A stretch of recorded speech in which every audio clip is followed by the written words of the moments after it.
We got about 4 minutes. All right, man. We're on live.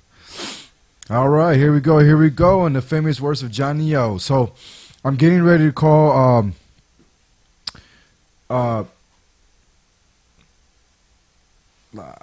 Here we go. Here we go. A short episode.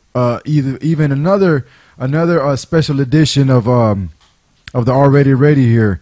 This is when we get to do like a three-way call. I have the podcast going on here at the Already Radio now. I'm gonna call in and join David Clifford on his podcast and basically just kind of discuss the winner's fist, or I mean pretty much anything he has lined up for me to ask or answer. So it's kind of cold out here, winter in this December of in Indiana. So let me go ahead and give David a call here.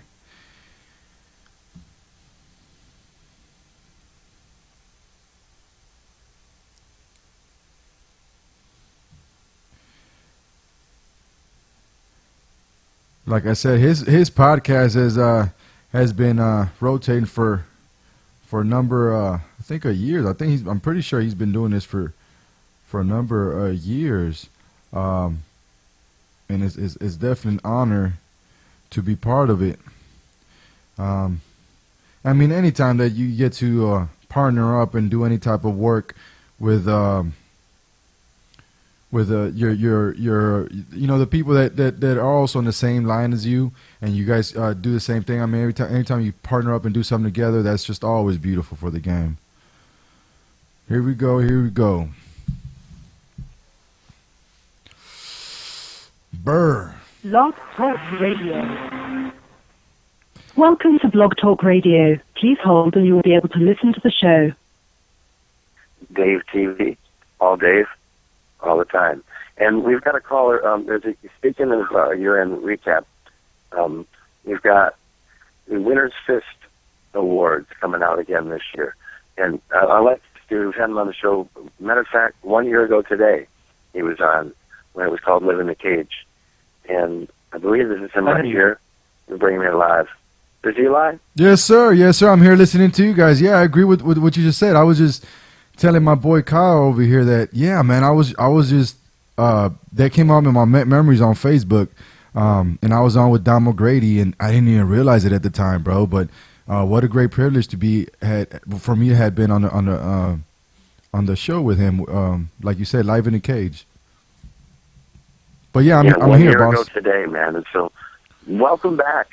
And we were talking the year-end recap, and Steve and I are going to be doing a brief one of the year in the UFC and, abroad and everything like that. But first off, we'll start out by talking about Michigan, and you do an award ceremony that you started last year, growing with it, fixing things, taking care of it. It's been your baby, and you revisit it and brought it back stronger than ever.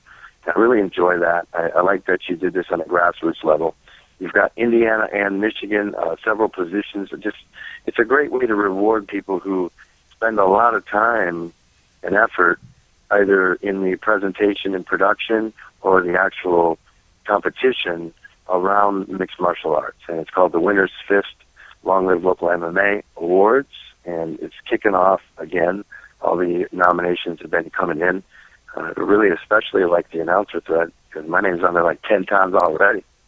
And I wanted to say, welcome to the show, Eli Cantu. You got Steve LaFrate in here as well. Why don't you lay it on us? Tell us how much fun it's been getting a chance to do this again, and having it grow and having a lot of attention and looking great, bro. Yeah, man. I mean, it's definitely exciting, and more than exciting, it's kind of like hard to keep from doing it. I almost wanted to do it and start. So I mean, like a month ago, I wanted to start talking about that. I was just kind of eager, to bring it out this year. But yeah, I just wanted to make sure that I covered all bases, and I wanted to make sure I included as many people as I possibly could. It's an award celebration of the year, and as we all know, everybody works hard. Not only the winners. So we're all winners. That's the kind of message I want to give out. I mean, we're all winners. We did the job. We busted our ass. We bled the tears. I mean, we sweat the tears. I mean, we cried the tears. sweat the whatever. You guys know what I'm saying. We did the hard work, man. We did the hard work, and we should all be recognized for it, man. And I just think it's a good idea for us to step outside of just congratulating the fighters that, you know, they get to shine every single show. You know, after the fight, you know, they get their hand raised. People that never met them before know their name now. But you know what? We also have people like in the staff, you know, ringside that have been doing this for many, many years, man, and nobody still knows their name. So, I mean, that's kind of the reason I want to do this. I think it's gonna, you know, kind of just make the culture better here. I think it's gonna get to make everybody get to know each other, influence partnerships between people. I mean, just a great all around. I'm very excited to bring it out this year, and this just a it really good, has. Yeah. Eli, it really has brought people together. One of the things I enjoy is that some of the categories that I've seen in the preliminary releases of the nominations today were photographers, videographers, some of the conduits that bring the production of the show to the masses and get people's names out there, get promotions out there, get commentators out there. You know, commentators of the year hopefully will be coming out too. I know my boy Steve is among the elite in the region, in my opinion, of commentators, and one of the reasons I really enjoy co-hosting with him. You know, so it's really cool to see all that, and I like the fact that you stuck with it and continue to make it positive and use it as something to bring people together. Almost there, and it really has. Yeah, most definitely. I mean, yes, I know there's there like I know last year. There was a lot of heavy, you know, criticism about the show, but you know, as long as you keep in mind what you started the show for, I mean, there's not too many things that could deter you, you know, not too many things that could stop you once you remember, I mean, why you're doing it. I like that when someone will just go, all right, you know, I'm fixing that. Nobody can vote multiple times this time. We're going to control it. It's going to be done. You know, you've done more things to make it more clear to people, not to just make one thread look like the voting and then not give enough, you know, just different things. It's been, you know, I like the way that you take care of things instead of just abandoning and running away, you know. Yeah, no, of course. Anything that we take, that we embark in, you know, especially when we've never done it before. Like right now, as I just joined you in your podcast, but I'm actually in my podcast too. I have I'm on like a 3-way thing, so we're live on YouTube right now as we speak. But of course we can't. I can't. Hey, shout out your name. The what now? Listen, the show started talking about 3-ways. It's the R-rated radio. I'm started the R-rated radio. And it's like out of the YouTube. It's the R channel out of YouTube, and then the show is called the R-rated radio. And just kind of to bring that out, man. I was just telling. I tried. You know, it's funny. I tried bringing that issue up 3 different times, or 2 or 3 different times in the show, and just people kept calling in, and I didn't finish the issue. But now that I'm live with you, I'm presenting also. You know, a podcast, as you know, you're nominated for the best podcast. Now, I'm just barely starting off. There's no way I could compete with you, and I say that right now. You know, like there's no way that me coming out could compete with a veteran like you. You know what I'm saying? I was on your show before. I respect your show. You know what I'm saying? So by far, you have a better show. But I think I enjoy your drive. You do a good job. And I think I think the reason I'm bringing this out, even though I know I'm going to lose in the nomination of Best Podcast, is to kind of influence others, man. Hey, step out of your normal what you normally do. You know what I'm saying? A lot of us, you know, you're in the Indiana one, right? The what now? You're in the Indiana one, right? Indiana. Am I in Indiana right now? Yes, I'm in Elkhart, Indiana right now.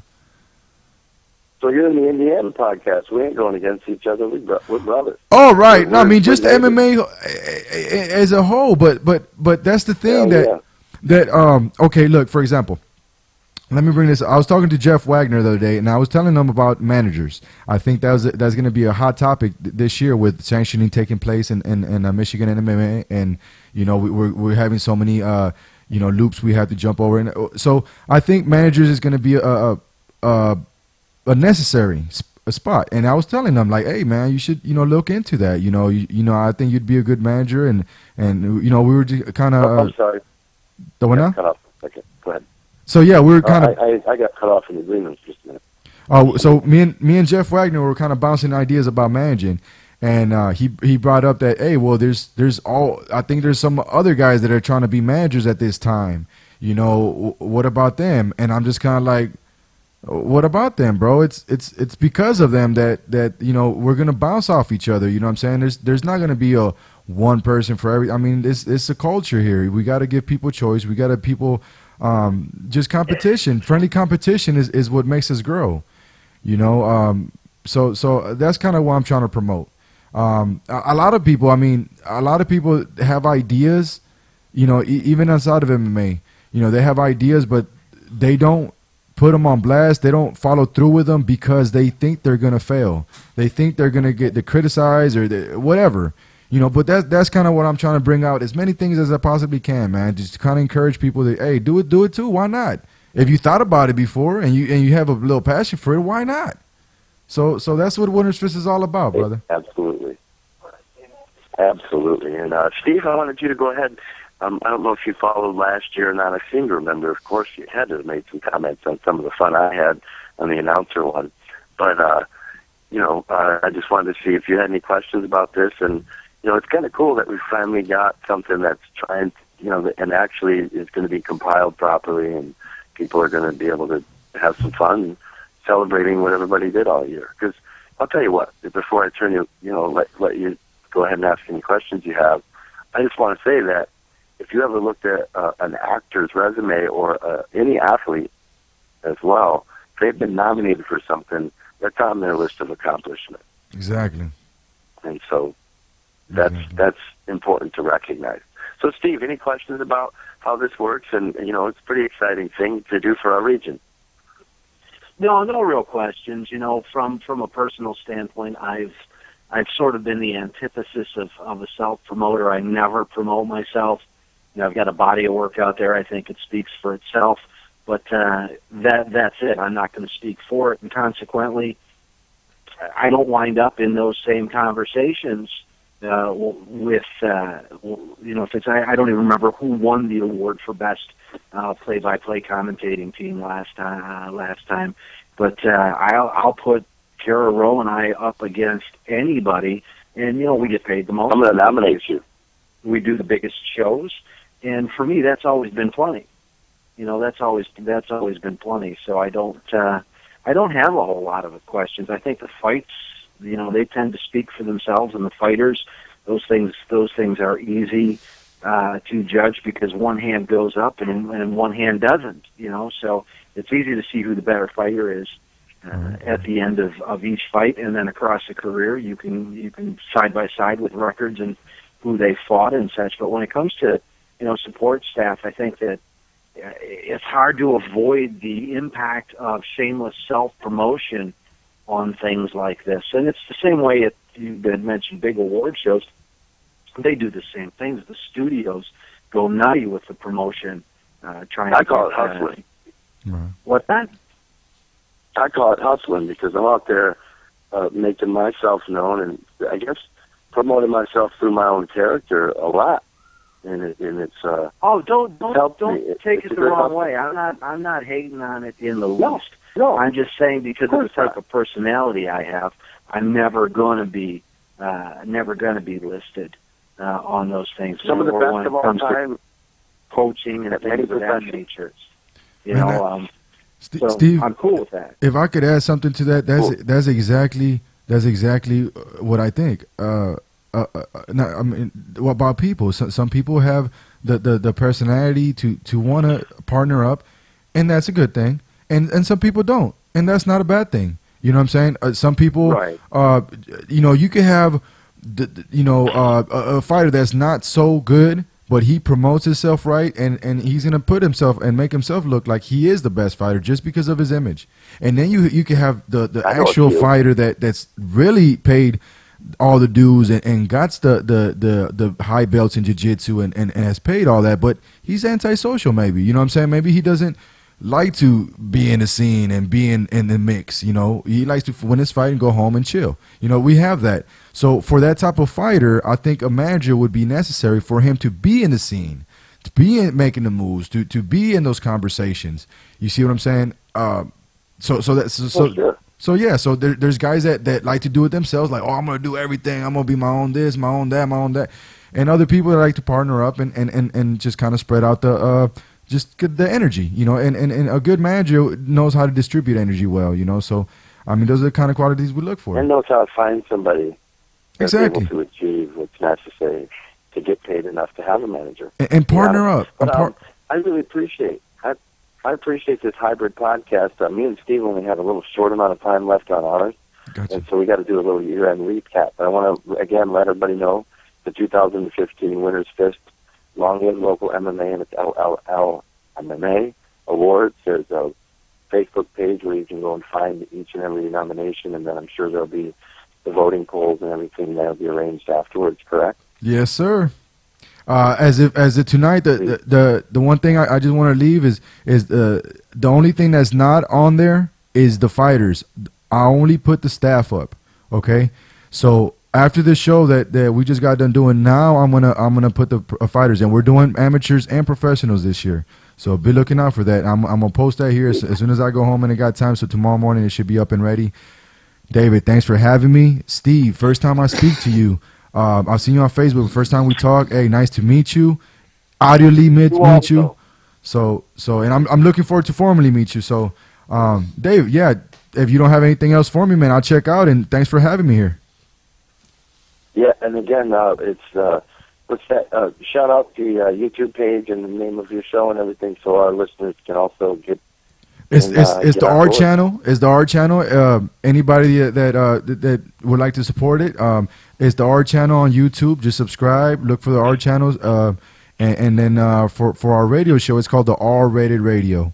So just be looking at that. I think it has what does it have, Kyle, at the end, like live stream or something. Yeah, so it's like live stream podcast. Yeah. So I mean that little detail, but do the talking. I know what you mean. I got to try to promote all this iTunes and shit. And I don't know what the fuck I'm talking about either, homie. I couldn't do it without Kyle Forrester here, bro.